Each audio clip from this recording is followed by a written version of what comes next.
Merhaba arkadaşlar, kanalıma hoş geldiniz.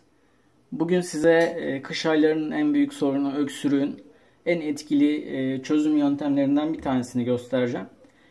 Kara turp ve bal kullanıyoruz.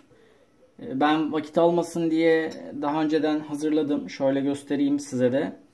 Üstünden kapak şeklinde kesiyoruz turpumuzu ve oyma bıçağıyla kenarlarından biraz açtıktan sonra kaşıkla içine alıyoruz. Çok fazla da almanıza gerek yok.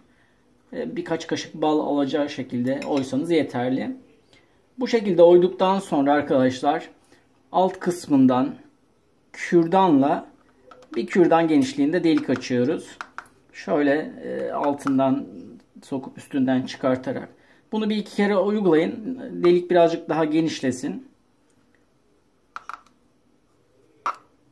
Bu şekilde. Bunu yaptıktan sonra arkadaşlar içine bal koyuyoruz.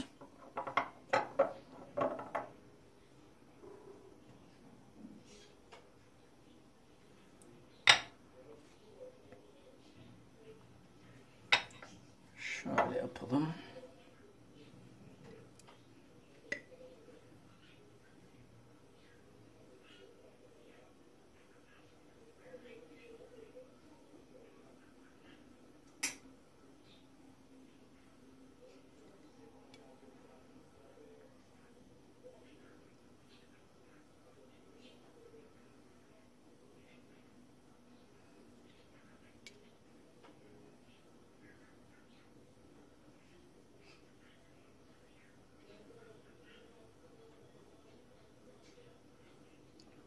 Bence bu kadar bal yeterli.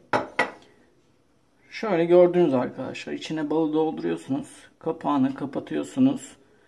Ve bir bardağın üzerine akşamdan hazırlayın. Sabaha kadar bu şekilde bekleyecek.